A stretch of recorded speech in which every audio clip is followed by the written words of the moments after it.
안녕하세요. 착하고 예쁜 두 아이의 엄마입니다. 어디서부터 어떻게 이야기를 전해야 할지 고민을 많이 했습니다. 남편을 잘못 만나면 당대 원수, 아내를 잘못 만나도 당대 원수라는 말이 있죠. 결혼을 잘못하면 정말 평생을 불행하게 살 수 있다는 뜻인데요. 그만큼 결혼이라는 건 신중하게 판단해서 결정을 해야 하고 또 그만큼 운도 따라줘야 하죠. 그런데 10길 물속은 알아도 한 길 사람 속은 모른다고 하잖아요.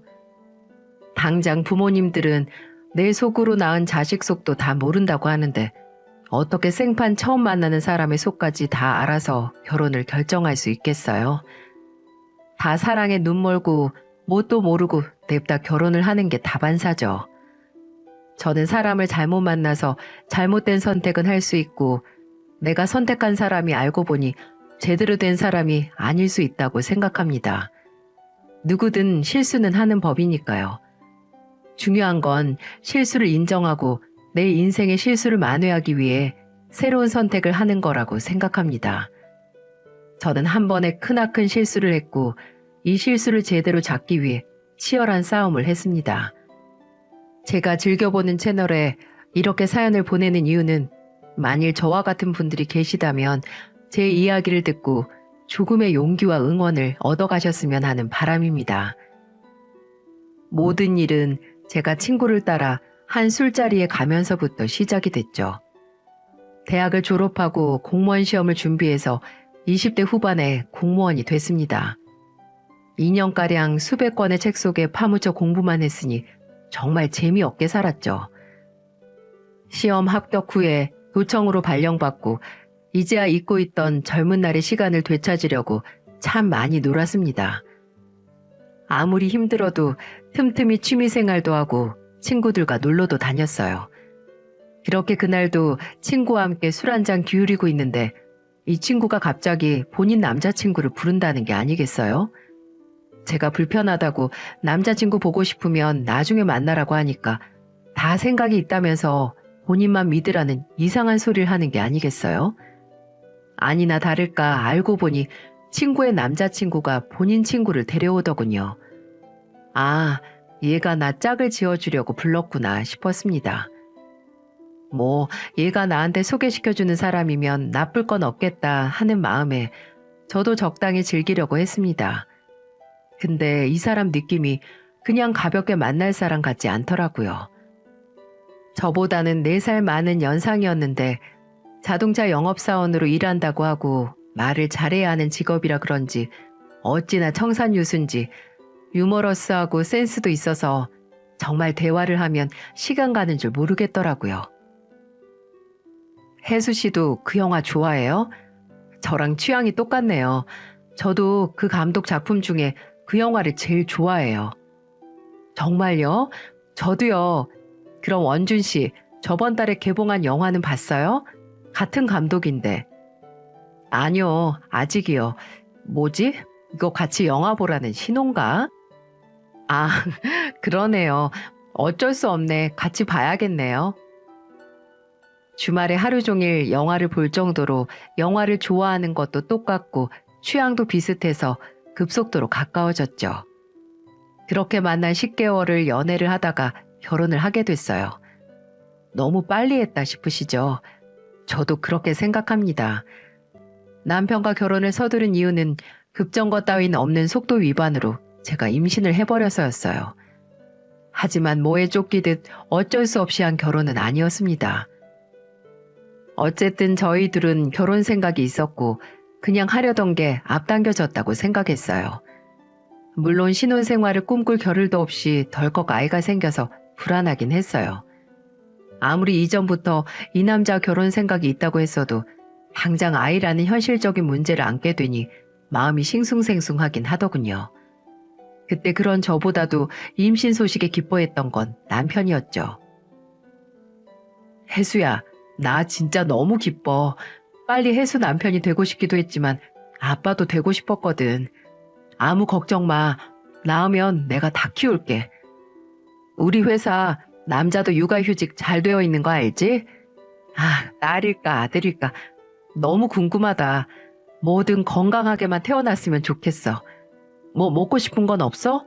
어디 불편하진 않고? 아유, 오버하지 마. 아직 그럴 때 안 됐어. 그런가? 배는 언제쯤 부풀지? 살도 많이 튼다고 하던데 내가 매일 크림 발라줄게. 걱정 마. 아유, 진짜 공부할 게 태산이다, 태산. 일단 출산이나 육아 관련 책부터 사야겠어. 저는 남편의 이런 모습을 보고 확실하게 결혼을 결심했어요. 제가 예상치 못한 임신으로 불안해할 때 오히려 제 불안감을 덜어주려고 아이처럼 좋아하는 모습에 무한한 긍정과 뭔가 따뜻한 에너지를 받았거든요. 그때는 그저 이런 남자와 함께라면 정말 뭐든 걱정하지 않고 살 수 있을 것 같다는 보장도 없는 희망이 있었습니다. 급하게 진행되는 결혼임에도 다행히 양가에서 축복을 해주셨어요. 저희 부모님은 걱정하시긴 했지만 이왕 낳을 거면 조금이라도 더 젊었을 때 낳아야 제 몸이 힘들지 않을 거라고 하셨고 시댁에서도 빨리 손주가 보고 싶었었다고 정말 잘 됐다고 하셨죠. 시아버지와 시어머니는 포장마차식 술집을 하셨는데 진짜 시어머니 김치찌개가 일품이었어요. 대부분 임신하고 입덧 시작하면 제일 기피하는 음식이 김치라던데 전 오히려 임신 기간 내내 시어머니표 김치찌개를 입에 달고 살았어요. 주변에서는 너무 급하게 한 결혼 아니냐고 걱정을 많이 했는데 그건 다 괜한 걱정일 정도로 아무 문제가 없이 지냈습니다. 오히려 결혼하고 시간이 갈수록 남편의 새로운 모습을 발견해서 좋았죠. 남편이 영업을 오래 해서 몸에 예의가 배어 있다는 건 알고 있었지만 이렇게 어른에게 잘하고 살가운 사람인지는 몰랐었거든요. 근데 저희 부모님, 특히 아버지에게 어찌나 잘하는지 제가 다 고마울 정도였어요. 저희 아빠는 정육점을 운영하시는데요. 약간 험상궂은 인상에 체격도 좋아서 사람들이 쉽게 다가오지 못하는 분위기거든요. 딸인 저도 종종 아빠 얼굴을 보면 놀라곤 한답니다. 근데 남편은 장인과 사위라는 관계에도 어색하지 않은지 참 잘 다가가더라고요. 캠핑이나 집들이 등 고기를 조금 많이 살 일이 있으면 좀 멀더라도 무조건 아빠 정육점으로 달려가서 고기를 샀죠. 장인어른, 저희 왔어요. 아빠, 우리 고기 사러 왔어요. 뭐야, 또 왔냐? 그 동네에도 정육점 있을 텐데 뭐하러 여기까지 와서 사? 기름값 아깝게. 뭐 어때요? 이렇게 아빠한테 딸 얼굴도 보여주는 거죠. 맞아요, 장인어른. 이렇게 자주 찾아뵈면 좋죠. 저희 내일 집에 손님 오기로 해서 항정살 6인분만 썰어주세요. 그래, 거 앉아서 잠깐만 기다려라. 아버지가 고기 손질을 시작하면 남편은 옆에서 감탄을 했어요. 우와, 장인어른 팔뚝 봐봐. 웬만한 애기 얼굴만 하네, 진짜. 아빠가 어렸을 때 운동을 하셔서 그래. 맞네. 장인어른 유도하셨다고 했죠? 진짜 대단하다. 역시 운동을 좀 했던 사람은 운동을 오래 쉬어도 기본적으로 일반 사람들이랑 몸이 달라요, 달라. 왜 여기까지 들어와서 고기 써는 걸 보고 있어? 걸리적거리니까 나가서 앉아 있으라니까. 고기 때깔이 하도 좋아서 저도 모르게 그만 들어왔어요. 빛깔 봐요. 사람을 아주 홀리네요, 홀려. 저희 아빠도 남편의 주접 아닌 주접이 싫지 않으셨는지 남편이 가면 꼭 뭐 하나 챙겨주셨어요. 이렇게 말 잘하고 싹싹한 남편과 결혼하고 6년이라는 시간이 지났습니다. 그동안 둘째까지 낳아서 집안은 더 북적북적해졌죠. 남편은 출산 전에 말했던 것처럼 도와주는 육아가 아닌 함께하는 육아라는 약속을 지켰어요. 시간이 정말 순식간에 흐르더군요. 둘이서 아무것도 모른 채 정신없이 키운 큰딸이 유치원에 들어가고 그래도 조금 육아 경력이 쌓여서 여유 있게 키운 아들이 4살이 되어 어린이집에 다니기 시작했죠. 매일같이 출근해서 일하고 집에 오면 아이들과 씨름하느라 전쟁 같은 나날이었지만 큰 문제는 없었습니다. 아니, 그렇게 생각을 했었어요. 애들이 이제 조금 말이 통하고 또 둘 다 유치원과 어린이집에 다니기 시작해서 생활에 조금 여유가 생겼다고 생각을 했거든요. 그래서 저도 그동안 남편과 둘이서 못했던 일을 하고 싶었어요. 쉬는 날에는 잠시 시댁이나 친정에 아이들을 맡기고 둘이 바람을 쐬고 온다든지 하는 거 말이죠. 하지만 오히려 남편은 더 바빠진 것 같더군요. 둘째가 어린이집에 들어가기 전부터 실적을 올려야겠다고 하긴 했거든요. 근데 주말까지 나가서 일을 할 줄은 몰랐습니다. 오늘 토요일인데도 나가? 진짜 고생이다. 이렇게까지 해야 돼? 인센티브 먹고 사는데 어쩔 수 없지. 이제 가족이 4명이잖아. 힘들어도 어쩌겠습니까? 그래도 평일에도 거의 매일같이 야근하면서 주말도 못 쉬니까 몸 상할까봐 그러지. 걱정 마. 장인 어른만큼 몸이 튼튼하진 않지만 당신 남편 체력도 나쁘지 않으니까 주말에 당신하고 애들만 놔둬서 미안해. 다음에 교회로 나가서 코에 바람이라도 쐬고 오자. 오늘도 집에 있을 거지? 낮에 애들 데리고 잠깐 앞에 공원이라도 갔다 와야지. 애들 때문에 고생하네, 우리 집순이. 두 망나니 상대 잘하고 있어. 되도록 빨리 집에 올게. 저도 힘들긴 했지만 가족을 생각해서 업무량을 늘리는 남편도 걱정이 되더라고요. 남편이 주말에 출근을 하고 저도 밀린 집안일을 하는데 엄마에게서 연락이 오더군요. 시간 있으면 애들 데리고 와서 점심 같이 하자고요. 그래서 애들을 데리고 친정으로 가려고 했습니다. 애 둘 데리고 대중교통 타는 건 너무 힘들 것 같아서 차를 타고 가기로 했죠.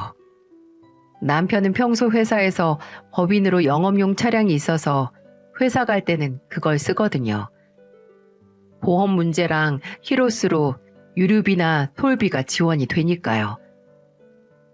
남편 회사차 말고 집에는 결혼 전에 제가 타던 차가 하나 더 있는데 저는 신혼집으로 이사 후에 대중교통을 이용을 해서 이제 그 차는 종종 가족끼리 어디 갈 때만 쓰고 있었어요. 그래서 외출 준비 마치고 애들 데리고 아파트 주차장으로 내려갔는데 아니, 제 차가 없는 게 아니겠어요? 분명 마지막으로 쓰고 주차한 자리가 맞는데 없어서 일단 스페어키를 갖고 있는 남편에게 전화를 걸었죠. 여보세요? 뭐야? 벌써 보고 싶어서 전화했어? 여보, 혹시 내 차 다른 데 주차한 적 있어? 차가 안 보이네? 당신 어디 나가? 오늘 집에 있는다며? 아, 엄마한테 점심 먹으러 오라고 연락이 와서 애들 데려가려고 했지. 그래서 차 타고 가려고 하는데 차가 없어. 차 내가 가져왔어. 왜? 당신 차는 어쩌고? 바퀴 때문에 카센터에 맡겼어. 거기 들렀다가 출근하기 귀찮아서. 그래서 오늘만 당신 차 가지고 나왔는데 당신 외출할 거 알았으면 그냥 카센터에 들르는 건데 미안, 먼저 말 못했다. 아, 그랬구나. 택시 부르거나 해서 가야겠네. 일단 알겠어. 평소 같았으면 그냥 그랬나 보다 하고 말았을 텐데 왠지 느낌이 쎄했습니다. 뭐라고 설명할 수 없는 불안감의 씨앗이 꿈틀거리는 기분이었어요. 일단 그때는 택시 불러서 친정에 갔다 왔네요. 그리고 남편이 퇴근할 때 물었습니다. 내 차 상태 어때? 꽤 오래 운전 안 해서 세차해야 했을 텐데. 먼지만 조금 쌓였던데 내가 오늘 가면서 했어. 그래? 근데 여보, 혹시 차 안에서 내 목욕 가방 못 봤어? 저번에 수영 다니면서 차에 놔뒀을 텐데 가방 안에 내 시계를 뒀던 것 같아.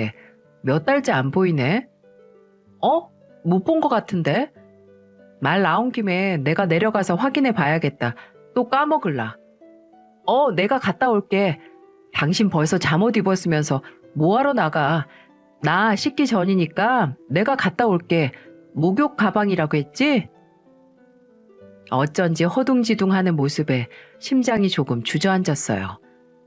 저 사람이 오늘 내 차를 몰고 간 곳이 회사가 아닐 것 같다라는 불길한 기분이 스멀스멀 올라오기 시작했죠. 당장 뭐라 할 구체적인 증거가 없으니 더 대화를 할 수 없더라고요. 다음날 퇴근하고 애들 하원시킨 후에 남편 퇴근 전에 주차장으로 가서 차를 확인했습니다. 차에 타서 일단 블랙박스부터 확인을 했죠. 근데 웬걸 블랙박스의 영상이 죄다 지워져 있는 게 아니겠어요? 아니 평소 운전도 잘 안 하는 차에 블랙박스 용량이 얼마나 찼다고 자동 삭제가 됐었을까요? 분명히 3주 전에 제가 주차된 차에 흠집을 발견하고는 블랙박스 영상을 확인해서 백업을 했었거든요. 저는 마지막으로 이 차를 사용한 남편이 고의적으로 블랙박스 영상을 지웠다는 의심을 떨칠 수가 없었습니다. 대체 어디를 갔다 왔길래, 아니 옆자리에 누굴 태웠길래, 남편이 바람을 피울 수도 있다는 생각에 그대로 차 안에서 몇십 분을 얼어 있었네요. 그 순간 이 인간을 어떻게 하지라는 생각과 동시에 솔직히 정말 바람을 핀다는 걸 확인하기가 두렵다는 생각이 들었어요. 확실히 확인을 하면 예전으로 돌아갈 수 없을 테니까요. 그렇게 차 안에 얼마나 시간이 지났는지 모르겠습니다. 복잡한 정신을 최대한 정리하면서 가만히 앉아 있는데 아빠한테 전화가 오더라고요. 다 잠긴 목소리 가다듬고 전화를 받았더니 고기 보냈다고 받으면 바로 먹으라고 무심하게 말씀하시는 아빠. 순간 아빠의 목소리를 듣고 울컥 울음이 터져 나올 것 같았지만 진짜 피를 삼키는 기분으로 참았습니다. 목소리가 흔들리는 걸 들키기 싫어서 알겠다고 지금 운전 중이라고 하고는 빨리 끊었네요. 일단 차 안에 앉아 있었긴 했으니까요. 그래도 아빠 목소리를 듣고 나니 조금 마음이 진정되고 다잡을 수 있을 것 같더라고요. 저는 확실한 증거와 사실 확인이 필요했습니다. 만약 정말 바람이 맞다면 이제 끝이라고요. 아무리 제가 두 아이의 엄마이고 내 가정의 일원이지만 아직까지 이렇게 아빠에게 챙김당하는 귀한 딸이라는 생각이 들었어요. 분명 가정에 대한 책임이 있었지만 배우자의 바람까지 눈 감는 게 그 책임에 포함되지 않는다고 생각을 했습니다. 확실한 증거를 찾기 위해 움직였죠. 그 증거를 모으는 동안 집에서 얼마나 연기를 했는지, 남편에게 본인이 바람을 핀다는 걸 꿈에도 예상하지 못하는 순진한 아내인 척 했습니다. 혹시라도 남편이 낌새를 알고 행동이 조심스러워지면 제가 증거를 못 모으니까요. 남편 앞에서 바보처럼 웃으면서도 속으로는 남편을 쳐다보면서 심장이 점점 딱딱하게 굳어가는 걸 느꼈습니다. 제가 일하는 회사로 초소형 녹음기와 보조 배터리까지 구입해서 시켰네요. 그리고 남편이 샤워하는 동안 남편 차에 가서 조수석 아래에 설치했어요. 보조 배터리가 있어야 장시간 녹음이 된다는 후기를 보고 용량이 제일 큰 보조 배터리까지 연결했네요. 그리고 제가 일을 해서 미행까지 할 수는 없으니 그건 흥신소에 의뢰했어요. 세상에, 제가 살다 흥신소에 연락을 하는 날이 올 줄이야. 정말 드라마에서만 있는 일이라고 생각을 했는데 제 일이 되는 날이 오더군요. 그렇게 저는 2달 동안 최대한 많은 양의 증거를 모았어요. 흥신소에서는 제게 남편이 어떤 여자와 다정하게 팔짱을 끼고 호텔에 들어갔다 나오는 사진과 그 여자가 무려 초등학교 교사라는 정보를 주더군요. 애들을 가르치는 교사가 밤에는 유부남을 만나서 호텔에 들어가다니 심지어 그 여자도 유부녀더군요. 믿어지시나요? 진짜 어찌나 기가 막히던지요. 남편 차에 심어놓은 녹음기에서 두 년놈이 쪽쪽거리면서 애정행각하는 소리까지 얻어내고서야 준비가 끝났습니다. 애들 앞에서 따질 수도 없으니 금요일 저녁에 친정에 맡기고 왔죠. 일단 남편과 말이 끝나기 전이니까 부모님께도 설명하지 않았어요. 그리고 남편, 아니 그 인간을 기다렸어요. 욕망에 눈이 멀어 저와 애들을 배신한 이기적인 인간을 말이죠. 그날도 어김없이 밤늦게 들어온 남편, 저는 하루 종일 일해서 피곤한 척하는 남편에게 환하게 웃어주었어요. 왔어? 늦었네? 애들은 다 자나? 오늘 친정에서 자고 오기로 했어. 엄마가 봐주신대. 정말? 와, 우리 장모님 용돈 드려야겠네. 애들도 없는데 오랜만에 우리 둘이 영화나 볼까? 영화? 좋지. 무슨 영화? 내가 준비했어. 이리 와서 한번 앉아봐. 저는 옷도 안 갈아입은 남편을 소파에 앉히고 앞에 제 노트북을 놓았습니다. 에? 왜 화면 작은 노트북으로 봐? TV로 연결해서 보지. 일단 한번 봐봐. 후회 안 할걸? 뭔데? 얼마나 재밌는 거길래? 어라? 이게 다 뭐야? 남편은 제 노트북에서 시작된 본인과 그 초등학교 교사라는 여자의 다정한 모습이 찍힌 사진들이 담긴 영상을 보고 그대로 굳어버렸어요. 제가 사랑을 담아서 일일이 편집해서 만든 영화 한 편이었죠. 어때? 제목은 이 연병을 떨 거면 둘이 결혼하지 왜 각자 결혼했냐야. 제목이 너무 길긴 하지? 당신 이거 어디서 났어? 혹시 남 미행했어? 내가 그럴 시간이 어딨어. 돈 주고 사람 썼지. 사람을 붙였어? 지금 할 말이 그것뿐이니? 머리가 잘 안 돌아가나 봐? 아니 그게 여보, 내가 진짜 당신이 생각하는 그런 거 아니야. 내가 생각하는 게 뭔데? 아니 저 여자랑 진지한 관계 아니야. 정말 잠깐 실수한 거야. 당신하고 나 둘째 낳고 서먹서먹했잖아. 그래서 내가 잠깐. 진지한 관계가 아니라기엔 너무 끈적하던데? 일주일에 4번은 만나서 호텔 가더라 너네. 야근도 주말 근무도 죄다 이 여자 만났던 거겠지? 이 여자 남편은 이 사실 알라나 몰라?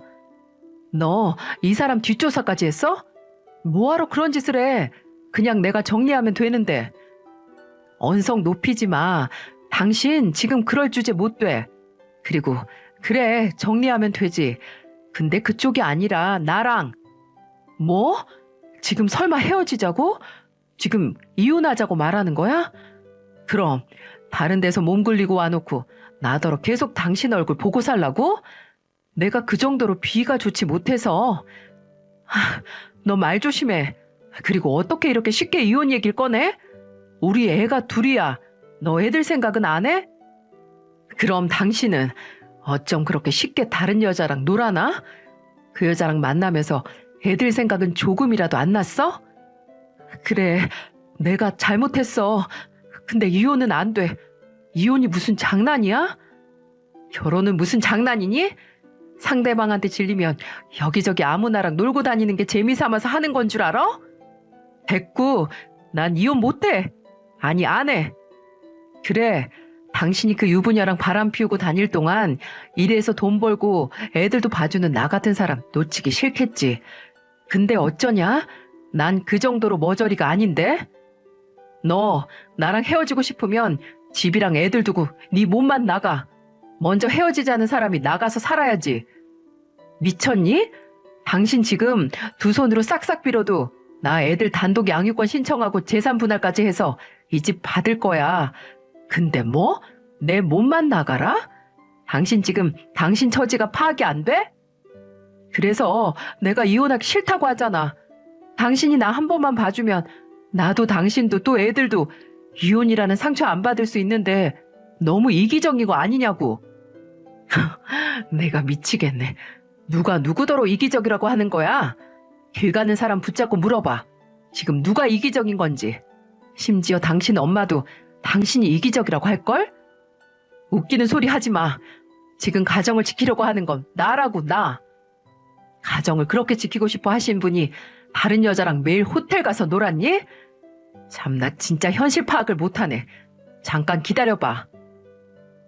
저는 아직도 상황 파악을 못하는 남편 앞에서 바로 시어머니에게 전화를 걸어 스피커폰을 켰죠.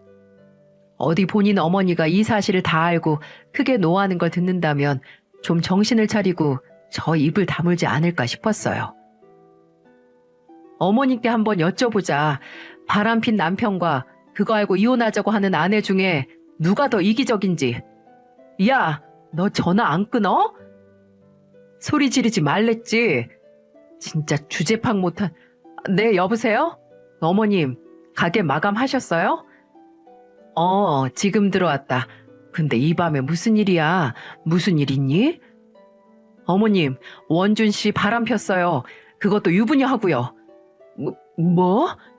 야, 너 전화 끊으라고. 지금 뭐 하는 짓이야? 지금 소리 지르는 거 들리세요? 제가 바람핀 증거 다 잡아서 이혼하자고 하니까 저더러 이기적이라고 하는데 지금 누가 더 이기적인 것 같으세요? 아니 이게 다 무슨 소리냐? 원준이가 딴 여자를 만났어? 그래서 넌 이혼을 한다고? 네. 어머님은 어떻게 생각하세요? 제가 이기적이라고 생각하세요? 아유, 이 아밤에 당최 무슨 일인지 모르겠네. 일단 얘 호들갑 떨지 마라. 네? 남자 바람 피는 거 다 한순간이야. 그거 못 참아서 헤어진다 어쩐다 난리치면 오히려 네 손해다. 어머님, 지금 그게 말이 된다고 생각하세요? 만약 제가 원주씨 말고 다른 남자랑 바람 피웠어도 그 소리 하셨을 것 같아요? 넌 다짜고짜 전화해서 원준이가 바람 났다고 하더니 이제 이 시애미한테 고함이나 치니? 너네 일 너네가 알아서 하는 건데 남편 바람 눈 한 번 딱 감으면 그냥 지나가는 거야. 그럼 시아버지가 다른 여자랑 바람 나면 눈 한 번 딱 감았다가 뜨세요. 제가 순진했던 거죠. 가재는 개편, 지 자식이 바람 나는데 며느리 편드는 시부모님이 얼마나 있겠습니까? 저는 괜히 기분만 잡치고 바로 전화를 끊어버렸어요. 남편은 본인 어머니가 편들어준 게 무슨 어마어마한 힘을 얻은 거라고 착각을 한 건지 기세등등한 얼굴을 하더군요. 너 돌았냐? 다짜고짜 전화해서 그게 무슨 막말이야? 그래, 백정 딸년이 예의범절 있을 리가 없지. 뭐? 당신 지금 말 다 했어? 뭐 백정? 그럼 너희 아버지 조선시대였으면 백정 소리 들었어. 천민 중에 천민이라고. 개망나니. 그래, 그럼 그 개망나니 딸한테 어디 한번 당해봐. 당신 탈탈 털어줄 테니까. 저는 미리 챙겨둔 가방과 노트북을 챙겼습니다. 나랑 애들은 일단 친정에 가 있을 거야. 어차피 이 집 곧 나한테 뺏길 테니까 그동안 잘 지내봐. 집안데 작별 인사도 하고. 그 말을 끝으로 집을 나와버렸어요. 현관문이 닫히면서 남편이 저를 부르는 소리가 났지만 무시했습니다. 그리고 당장 운전대를 잡으면 사고가 날 것 같아서 택시를 불러 친정으로 갔습니다. 친정으로 가는 동안 이 일을 어떻게 부모님께 말씀드려야 하나 고민을 많이 했어요. 솔직히 어떤 식으로 전한다 한들 부모님이 상처를 받지 않으시겠어요? 그때 새벽에 두 손 가득 가방 들고 나타난 절 보고 부모님이 지은 표정을 아직까지 잊을 수가 없답니다. 두 분 다 놀라서 당황하시면서도 어딘지 어떤 불안함을 감지한 표정, 그 표정을 마주하면서 남편의 외도 사실을 알고 났을 때보다 더 가슴이 무너졌습니다. 저는 안방에서 자고 있는 애들 얼굴 한번 확인하고 거실에서 부모님께 이 사실을 다 말씀드렸어요. 남편과 싸움을 하던 것도 남편 차에 심어놨던 녹음기로 다 녹음한 상태였거든요. 제가 구구절절 다 설명하는 것보다 그 녹음본의 일부분을 들려드리는 게 나을 것 같아서 부모님 앞에서 틀었습니다. 부모님은 그 녹음본을 다 듣고 크게 노하셨어요. 아빠는 얼굴이 울그락불그락하게 구겨져서 당장 그 손으로 남편 목이라도 비틀 기세였어요. 제가 죄송함에 눈물을 보이니까 저희 엄마는 저를 감싸 안으시면서 말씀하셨어요. 예, 울지 마라. 울지 마. 울 사람 지금 너 아니야. 오히려 웃어. 잘 됐다. 이런 인간인 거 이제라도 알아서 다행이지. 더 빠르게 알았어야 했는데 그게 더 억울하지. 잘했어. 이게 뭐라고. 이 증거 모으느라 혼자 고생했다. 엄마 죄송해요. 이런 모습 보여서 잘 사는 모습만 보여드려야 하는데 애들한테도 너무 미안하고. 그런 소리 하지 마. 너 누구한테도 미안해할 필요도 없어. 네 인생 네가 구제한 거야. 애들도 크면 다 이해한다. 엄마가 평생 불행하게 사는 것보다 일찍 각자 인생 찾는 게 애들한테도 나아. 우리 딸 고생했어. 엄마의 말씀이 심장에 스며들어 가슴이 절절하게 끓었습니다. 애서 저를 위해 해주시는 말씀에 더 눈물이 나더라고요. 뭐니 뭐니 해도 진짜 내 편은 우리 부모님 뿐이구나 하는 기분에 혹시나 내가 감정에 휩쓸려 잘못된 선택을 하는 건 아닌가 했던 생각이 싹 다 사라졌어요. 정말 커다란 용기를 얻었습니다. 아버지께서도 다른 말은 안 하셨지만 그 소뚜껑 같은 손으로 제 어깨를 쓰다듬어 주셨죠. 남편의 외도를 알게 된 후로 처음으로 푹 잤습니다. 부모님과 한 지붕 아래 있다는 안도감 때문에 더 그랬나 봐요. 다음 날 거실에서 잠든 제가 눈을 떴을 때 아버지가 큰 박스들을 들고 집으로 들어오고 계시더라고요. 아빠, 어디 갔다 오세요? 이렇게 일찍? 네 차랑 짐 챙겨왔다. 그 집에 다시 가서 그놈 볼 필요 없어. 네? 제 집에 갔다 오셨다고요? 아유, 제가 가도 되는데 그 사람 출근할 시간에 가도 되고요. 근데 아빠, 혹시 그 사람 보셨어요? 오늘 주말이라서 출근 안 했을 텐데. 이거나 받아. 아빠는 제 물음엔 대답도 안 하시고 그저 제 차키만 돌려주시더라고요. 그 인간을 마주친 건지 아닌 건지 통 알 수가 없었어요. 일단 제 차를 가져왔다고 하셔서 주차장에 있는 차로 갔습니다. 혹시나 그 인간이 그 후에도 제 차를 타고 그 여자를 만날 수도 있으니 블랙박스 영상을 챙기기 위해서였죠. 차에서 영상들을 확인하는데 오늘 아침 시간으로 동영상이 남아있는 게 아니겠어요? 제 차 블랙박스는 주차하고 있는 동안에는 차가 충격을 받으면 자동으로 녹화가 시작되게 설정을 했거든요. 뭔가 해서 틀었는데 와, 진짜 충격적인 걸 발견했죠. 영상은 차가 한 차례 흔들리면서 저희 아빠와 남편이 등장하면서 시작을 했습니다. 아빠께서 들고 있던 상자를 차 위에 올려놓으면서 차에 충격이 갔고 그렇게 녹화가 시작됐나 보더라고요. 이렇게 다 가져가시면 어떻게 해요? 아직 이혼이 확정된 것도 아닌데. 그 입 다물어. 설령 혜수가 이혼을 안 한다고 해도 이젠 내가 반대야. 어디 자식들한테 부끄럽지도 않아? 아내도 애도 있는 자식이 또 다른 유부녀랑 바람이 나냔 말이야. 네가 사람 새끼야? 그리고 퍽 하는 소리와 함께 남편의 얼굴이 180도로 돌아갔어요. 그렇습니다. 아빠가 화를 못 참고 남편 얼굴을 내리치신 거죠. 정말 때린다는 표현이 아니라 내리꽂았다는 표현이 적당할 정도의 주먹이었어요. 장인어른, 지금 폭력 쓰신 거예요? 아, 기가 막혀서 진짜. 진짜 뭐? 백정이나 다름없다고? 그래, 어디 그 백정 손에 신나게 맞아봐라, 이 양반 새끼야. 아빠가 남편에게 달려들려고 하자 남편은 놀라 자빠지더군요. 그리고 그대로 줄행랑을 쳤습니다. 진짜 백정 손맛이 무섭긴 했나 봐요. 그렇게 꽁지가 빠져라 도망을 치는 것 보면 말입니다. 이혼한다고 말할 때 아빠의 침통한 표정을 보고 혹시나 저한테 좀 실망을 하신 건 아닌가 했는데 역시 저희 아빠는 딸을 위해서 못할 게 없는 분이셨어요. 그 영상을 보면서 괜히 눈물도 나고 한편으로 크게 웃기도 했네요. 그 이후로 저는 빠르게 이혼 소송을 시작했어요. 제 변호사는 제가 모은 증거를 보고 박수를 쳐주었어요. 진짜 잘 모았다고요. 사진도 녹음된 대화도 외도 사실이 분명하게 드러나 있어서 문제없이 유책 배우자 이혼 소송으로 승소할 수 있을 거라고 하더라고요. 그 두 년놈이 드나든 호텔, 모텔에도 로비에서 그들이 같이 들어오고 나가는 CCTV 영상까지 법원에 증거 보전 신청을 했거든요. 그 인간뿐만 아니라 바람 피운 상대 여자에게도 손을 썼습니다. 그 여자가 교사로 다니고 있는 초등학교와 해당 교육청에 민원을 넣었어요. 유부녀 선생이 다른 유부남과 불륜을 저질러서 한 가정이 파탄났다고요.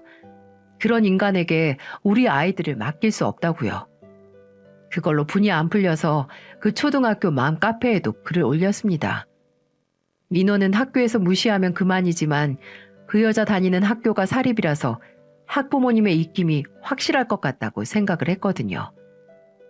사실 저는 명예훼손을 각오하면서 올린 글이었어요.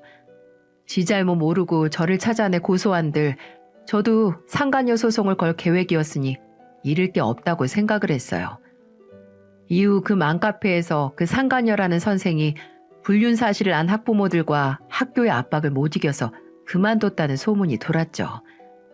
그 여자는 모든 일이 빨리 끝나길 바라는 건지 변호사를 통해 제게 위자료 합의를 하자고 제안해왔습니다. 학교에서 정말 많이 시달렸나 보더라고요. 하지만 남편과의 이혼은 정말 길고 길었어요. 재산 분할이 문제가 아니라 단독 양육권 문제 때문에 시간이 꽤 오래 걸렸죠. 그렇게 애들을 사랑하고 생각했던 인간이 불륜으로 가정을 찢다니 말이 되나요? 정말 애들을 생각했으면 불륜이라는 유혹 앞에서 애들 얼굴을 떠올리며 참았겠죠.